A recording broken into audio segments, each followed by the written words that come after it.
UKలో 1 year masters. No IELTS. వాళ్ళ కుటుంబం ఎందుకంటే ఒక రాజకీయ పార్టీ మీటింగ్కి ఉదయాన్నే లేచి కుటుంబాన్ని మొత్తం వదిలేసి నా దగ్గరకు వస్తున్నారంటే రేపు నా కొడుకుకి ఏదైనా జరిగినా నా కుటుంబానికి ఏదైనా అన్న ఆసరగా ఉంటాడని ఒక ధైర్యం. సో ఆ ధైర్యం ఏ రూపకంగా తీసుకోవాలి అనే ఒక ఆలోచన నేను ఆలోచించినప్పుడు డెఫినెట్గా ప్రత్యామ్నాయంగా రాజకీయ నాయకుడు అన్నప్పుడు అన్నిటికన్నా important I'm not a part time politician. గత 5 సంవత్సరాల నుంచి కూడా ఫుల్ టైం పొలిటీషియన్గా ఉన్నాను కాబట్టి ఫుల్ టైం పాలిటిక్స్ చేయాలి అనే ఒక ఆలోచనతోటి భవిష్యత్తు బలంగా ఉండాలని ఒక నిర్ణయం తీసుకొని కాంగ్రెస్ పార్టీలోకి వచ్చిన. ఎన్ని కోట్లు ఉన్నాయన్నా మీ దగ్గర? ఓపెన్ గా చెప్పు. ఇప్పుడు ఫుల్ టైం పొలిటీషియన్ అంటే ఖచ్చితంగా డబ్బు కావాలి కదా. ఫుల్ టైం పొలిటీషియన్ జనాల మధ్యటోళ్ళు అది చేస్తే వాళ్ళతో పైసలు ఉంటాయి. మీ దగ్గర లేవా ఇప్పుడు? ఏమున్నాయి? ఏం లేవా అన్న? ఏం లేవు. సుమారు ఎన్ని ఉంటాయో చెప్పరాదన్న? ఏం లేదు. నా దగ్గర నేను పార్టీలో జనసేన పార్టీలో అడుగుపెట్టినప్పుడు కూడా నా దగ్గర ఏం లేదు. ఈ రోజు నా దగ్గర ఏం లేదు. కాకపోతే నా దగ్గర ధైర్యం ఒకటి బలంగా ఉంది. 10 మందికి అన్నం పెట్టాలన్నా, 2 కార్లు వేసుకొని తిరగాలన్నా, డీజిల్ కావాలన్నా వస్తుంది. నేనేం చెప్తున్నా, ఇప్పుడు నమ్మకం ఉంది. మా ఆయన చచ్చిపోయేటప్పుడు నాకు చెప్పిన మాట ఏంటనంటే క్లియర్ గా, బిడ్డ పేరు సంపాదించు, పైసలు వద్దు బిడ్డ, పేరు సంపాదిస్తే పైసలు దానంతకు అవే వస్తాయని చెప్పారు. కాకపోతే ఎప్పటి నుంచో పేరు సంపాదిస్తున్న పైసలు మాత్రం రావట్లేదు. పేరు మాత్రం బలంగా ఉంది. భగవంతుని పుణ్యాన తిండికి బట్టకైతే లోటు లేదు. నన్ను నమ్ముకున్నోడికి లోటు లేదు.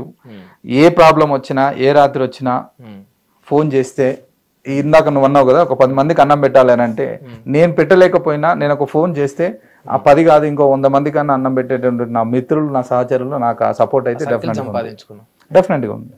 అలాంటి సర్కిల్ అయితే ఉంది. సరే, మీ నాన్న అంటే చెప్పిండి నీకు డబ్బులు సంపాదించకు, పేరు సంపాదించుకుంటే డబ్బులు దానంతలు అదే వస్తాయని.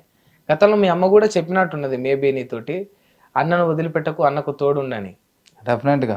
అందుకే నాన్న చెప్పిన మాటను పాటిస్తున్నావు, మరి అమ్మ చెప్పిన మాటను ఎందుకన్నా మర్చిపోయాను? నేను అందుకోసమే నేనేమంటున్నా, ఏపీలో పార్టీ వదిలేనటువంటి నాయకులు రకరకాలుగా పవన్ కళ్యాణ్ గారిని దూషించారు. నేను రిజైన్ చేసి నా యొక్క పార్టీ ప్రాథమిక సభ్యత్వానికి నేను పూర్తి స్థాయిలో నా సభ్యత్వానికి ఆ యొక్క నాకున్నటువంటి పదవులకన్నీ కూడా నేను రాజీనామా చేస్తున్నానని చెప్పేసి నేను సైలెంట్గా బయటకు వచ్చాను. నేను ఎక్కడ కూడా విమర్శించలేదు. ఎందుకంటే విమర్శించేటటువంటి స్థానం నాది కాదని నేను బలంగా నమ్ముతా పవన్ కళ్యాణ్ గారిని. ఆయనను విమర్శించేటటువంటి స్థానం నాది కాదు. డెఫినెట్గా 100% ఆ విషయంలో.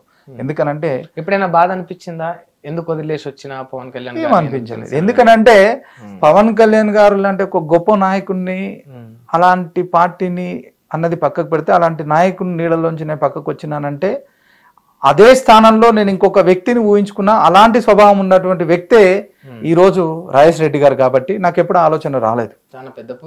పెద్ద పోలికైనా ఎందుకు అనుకుంటావు? డెఫినెట్గా ఇప్పుడు నా మనసులో ఒక స్థానం ఉంది. నా మనసులో ఇప్పుడు నీ పైన ఒక ఒపీనియన్ అన్నది నా నిర్ణయం. అది ఇంకొకటి చెప్తేనే నా నిర్ణయం పెట్టుకుంటాను అనుకుంటే తప్పు. నేను పవన్ కళ్యాణ్ గారి దగ్గరికి వెళ్ళినప్పుడు నన్ను ఏ రకంగా రిసీవ్ చేసుకొని లక్ష్మణ్ ఏంటి సంగతులు అని చెప్పేసి అన్నంత ఆ యొక్క స్వభావము, ఆ యొక్క ఏదైతే సాన్నిహిత్యం మా మధ్యన ఉన్నదో, ఈ రోజు రాజేష్ రెడ్డి గారి దగ్గర కూడా నాకు అదే బాండింగ్ ఉంది. సో నాకు ఎక్కడ కూడా లోపం అన్నది నాకేం కనిపించలే. డెఫినెట్గా. సరే, అంటే ఇప్పుడు అక్కడ డిప్యూటీ సీఎం అయ్యిండు, ముందే ఊహించినా అని చెప్పేసారు మీరు. అవును, తెలుసు ఈ స్థానంలో ఉంటుందని. మరి తెలంగాణలో రేపు భవిష్యత్తు బాగుంటుందని ఊహించలేకపోతున్నారా? ఇప్పుడు చాలు.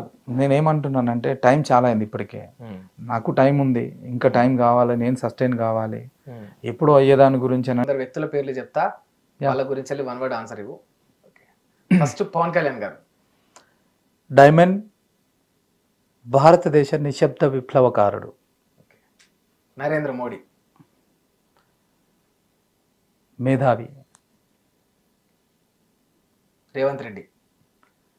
మార్గదర్శి అండ్ గోల్డ్. రాహుల్ గాంధీ. ముందు చూపు, బలమైన నాయకుడు. రాజేష్ రెడ్డి. ఫ్యామిలీ. ఎందుకు ఈ పదం చెప్పాల్సి వస్తే ఫ్యామిలీ అనే పదం ఎందుకు అంటున్నానంటే, నియోజకవర్గంలో ఉన్నటువంటి ప్రతి ఒక్క ఓటర్కి తన కుటుంబం లెక్కనే రిసీవ్ చేసుకుంటారు. ఆ స్థాయిలోనే ఆయన ఎప్పుడు కూడా అలానే ఉంటాడు. కాబట్టి డెఫినెట్గా మా ఫ్యామిలీ మా అందరికీ కూడా ఒక పెద్ద వ్యక్తిగా, మార్గదర్శిగా భావిస్తాను. అందుకే ఫ్యామిలీ అని చెప్పేసి ముందు చూపుగా నా అన్న. Okay, right. కేసీఆర్. దొంగ. జగన్మోహన్ రెడ్డి. పెద్ద దొంగ. కేటీఆర్. దొంగకి వారసుడు. కవిత. Liquor scam. సీతక్క. అక్క నువ్వే అంటున్నావు, అంతకు మించిన గొప్ప పదం ఏముండదు. సరే, ఫైనల్గా వంగ లక్ష్మణ్ నా గురించి నేను చెప్పుకుంటే బాగోదు, అది మీరే చెప్పాలి. ఓకే అన్న, thank you. Thank you so much.